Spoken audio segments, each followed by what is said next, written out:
अब कुछ और स्टॉक्स की तरफ बढ़ते हैं, खबरों वाले शेयर्स। शुरुआत करते हैं डी मार्ट और वी मार्ट के अपडेट से। कंचन से जानेंगे कि क्या है अपडेट्स, फिर श्रेया से brokerage view. Kanchan, good morning. Good morning sir. शुरुआत करते हैं डी मार्ट के Q3 अपडेट के साथ। नंबर्स यहाँ पे अच्छे आते हुए दिखाई दिए हैं। सबसे पहले अगर स्टैंडअलोन रेवेन्यू की बात करी जाए तो ये 13,247 करोड़ से बढ़ के अब हो चुका है 15,565 करोड़ का YoY बेसिस पे। अगर 31 दिसंबर 2024 तक हम टोटल स्टोर का नंबर देखें तो वो भी अब आ पहुंचा है 387 पर। वहीं अगर हम वी मार्ट की बात करें तो यहाँ पे भी नंबर्स हमें पॉजिटिव साइड में आते हुए दिखाई दिए हैं। स्टैंडअलोन रेवेन्यू की बात करी जाए तो ये 373 करोड़ से बढ़ के अब आ गया है 591 करोड़ का। वहीं अगर सेम स्टोर सेल ग्रोथ देखी जाए तो इसमें भी 25% का हमें एक अपसाइड देखने को मिला है और टोटल स्टोर्स इस टाइम पे रजिस्टर किए गए हैं 160। और अगर पिछले क्वार्टर्स के भी नंबर देखें तो वो भी पॉजिटिव साइड में थे, तो खबरों के लिहाज से पॉजिटिव है।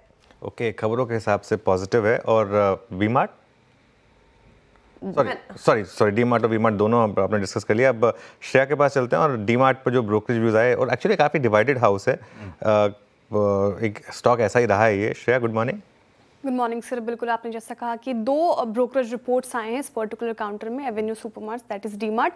CLSA जहां बुलिश है स्टॉक को लेकर, वहीं मॉर्गन स्टैनली बेरिश नजर आ रहे हैं। CLSA ने आउट परफॉर्म की रेटिंग दी है और टारगेट प्राइस जो है वो 5,360 रुपये प्रति शेयर कर दिया है। लास्ट ट्रेडिंग प्राइस जो 3600 के आसपास था, वहां से आप देखेंगे तो एक 48% का अपसाइड पोटेंशियल इस पर्टिकुलर काउंटर में नजर आता दिख रहा है। और जैसा कि कंचन ने भी बताया कि Q3 में स्टैंडअलोन रेवेन्यू जो है वो अनुमान से बेहतर रही है, एक पॉजिटिव चीज़ है। साथ ही Q3 में 10 नए स्टोर खोले हैं एवेन्यू सुपरमार्ट ने, जो कि पिछले क्वार्टर में मात्र 6 स्टोर्स खोले थे। तो और Q3 के आखिर तक ये जो आंकड़ा है स्टोर्स का वो 387 हो सकता है, जो कि एक पॉजिटिव ट्रिगर है कंपनी के लिए। लेकिन मॉर्गन स्टैनली ने अंडरवेट की कॉल दी है और टारगेट प्राइस मात्र 3,702 के करीब रखा है। और मॉर्गन स्टैनली का मानना है कि सब ठीक है, स्टैंडअलोन रेवेन्यू भी अनुमान से बेहतर है, ग्रोथ भी दिख रही है, लेकिन बिजनेस के लिए company top line growth algorithm जो है उसका वो हिस्टोरिकल 20% से नीचे है, इसलिए अंडरवेट की कॉल है इसमें। डिवाइडेड है स्ट्रीट भाई। हालांकि मौजूदा भाव से तो जो अंडरवेट है वो भी ऊपर की बात कर रहा है 100 रुपए, लेकिन ये स्टॉक 5500 के हाईज वाला इस तरह से करेक्ट हुआ है। पार्थिव, एवेन्यू सुपरमार्ट ये सही है, एक समय ये 20% प्लस का रन रेट क्लॉक करता था। आज उससे तो शेड नीचे ही कामकाज हो रहा है, उससे शेड नीचे ही ग्रोथ डिलीवर कर रही है कंपनी। कैसे लग रहे हैं ये नंबर्स आपको? और एवेन्यू सुपरमार्ट पे दरअसल आप लोग का हाउस व्यू है क्या? सही बात है। लास्ट जो 20% का ग्रोथ आया था that was in Q4 FY24, और उस लिहाज से ये जो क्वार्टर है जिसमें 17% ईयर ऑन ईयर ग्रोथ है, definitely almost 300 basis points improvement है फ्रॉम द प्रीवियस क्वार्टर। तो आई थिंक ये ट्रेजेक्टरी मार्केट डेफिनेटली ध्यान में रखेगा।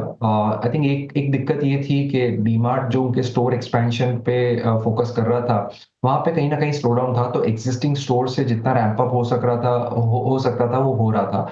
आई थिंक आगे जाते हमें लग रहा है कि ये जो नए स्टोर्स ऐड किए उसको अगर अच्छी तरह से रैंप अप करते हैं तो this company can deliver from a very high base growth of upwards of 17%। मुझे लग रहा है ऐसा 20% का कोई ऐसा साइकोलॉजिकल मार्क का जरूरत नहीं है। अगर कंसिस्टेंटली 17-18% के ग्रोथ से कंपनी दिखाती है तो आई थिंक यहाँ से री रेटिंग की संभावना है, बिकॉज काफी पीयर्स है जैसे कि विशाल मार्ट जो भी रिसेंटली लिस्ट हुआ, ऑलमोस्ट 30% वैल्यूएशन प्रीमियम पे चल रहा है एज कम्पेयर टू डीमार्ट। तो डीमार्ट का बेस काफी बड़ा है और मुझे लग रहा है कि आई थिंक जो ट्रेडिशनल रिटेल है वो कहीं नहीं जाना, और डेफिनेटली यहाँ पे फुटफॉल बढ़ सकते हैं। तो Q4 से भी हमें उम्मीद है कि ये रन रेट बरकरार रहेगा। ओके, देखते हैं आज ओपनिंग किस तरह की होती है। एवेन्यू सुपरमार्ट का, V2 रिटेल का, वी मार्ट रिटेल का, सबके अपडेट्स कल बाजार बंद होने के बाद आए, तो ये पूरा स्पेस आज हरकत में रहेगा। दूसरी इंपॉर्टेंट न्यूज पिक थी, वो थी हीरो मोटोकॉर्प। सारे ऑटो सेल्स दिसंबर के नंबर्स आ गए थे, हीरो मोटोकॉर्प अवेटेड था, कल बाजार बंद होने के बाद आया।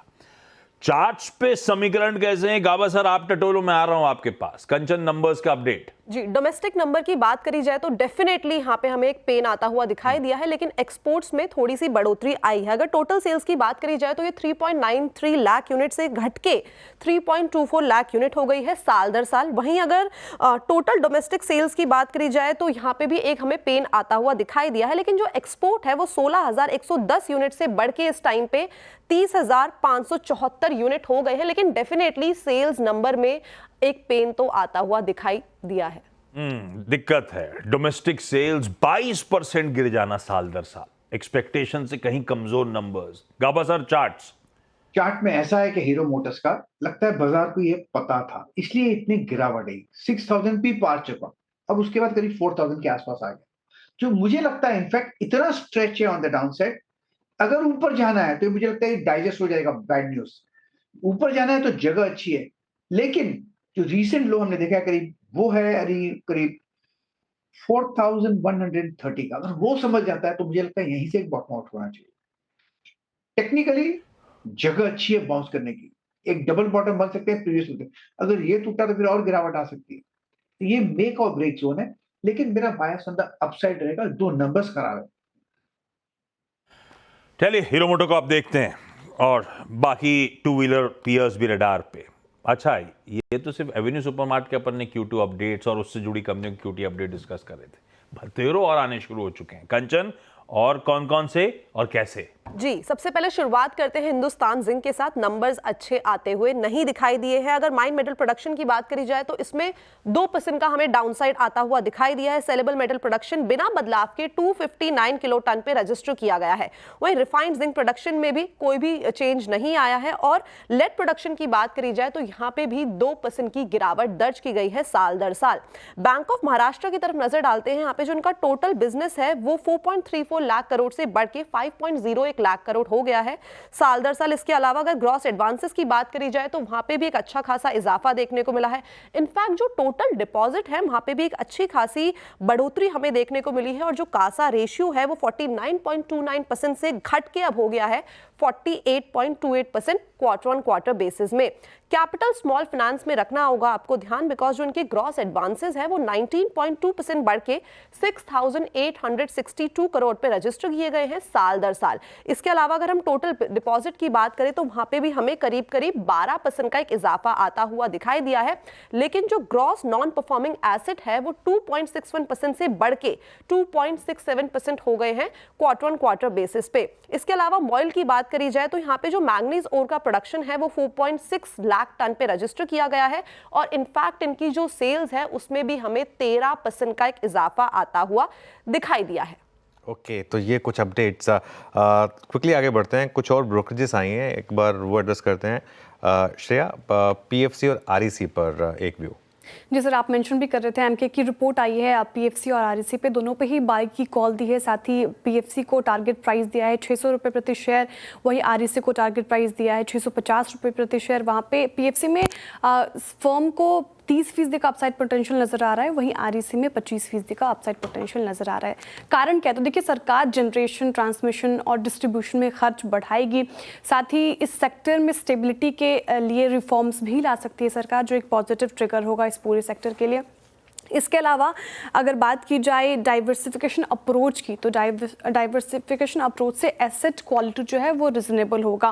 वैल्यूएशन हाई है लेकिन फिर भी ये ग्रोथ के लिए अनुकूल बने हुए हैं। अब बात करते हैं एयूएम की, तो एयूएम फिनेंशियल ईयर 2024 और 27 में पीएफसी के लिए 13% CAGR से बढ़ सकती है, वहीं आरईसी के लिए 18% CAGR से बढ़ सकती है। वहीं आरओई की बात करें तो पीएफसी के लिए 19% रह सकता है फिनेंशियल 2025 और 27 में, वहीं आरईसी के लिए 20% रह सकता है।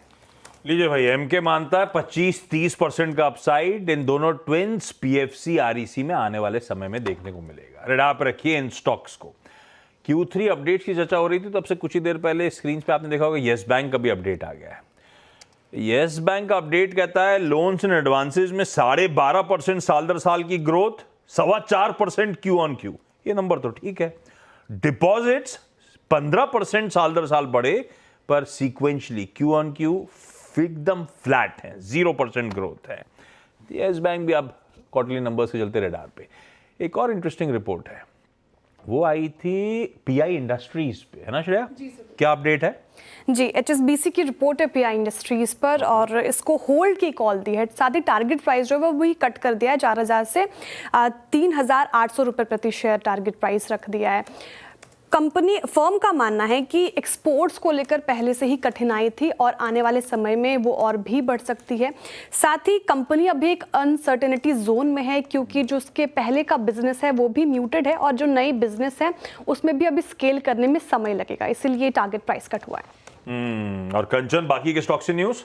जी, शुरुआत करते हैं बायोकॉन के साथ बिकॉज जो इनकी सब्सिडरी कंपनी है उनको टेक्रोलाइमस टैब के लिए चाइनीज एडमिनिस्ट्रेशन से अप्रूवल मिल गया है। ये जो दवाई है बेसिकली इस्तेमाल होती है जिस टाइम पे हमारा ऑर्गन ट्रांसप्लांट होता है, उस वक्त हमारे इम्यून सिस्टम को रिप्रेस करने के लिए।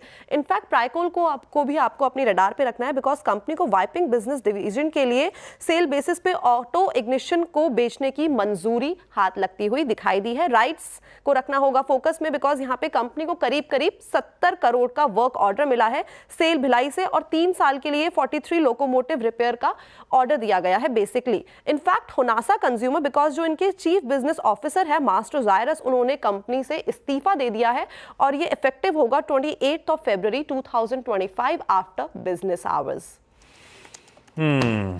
चलिए भाई, ये सब स्टॉक्स आपके रडार पे। हो गई मुनाफे की तैयारी पूरी। छोटा सा ब्रेक के उस पर जब लौटेंगे तो आज का पहला सौदा।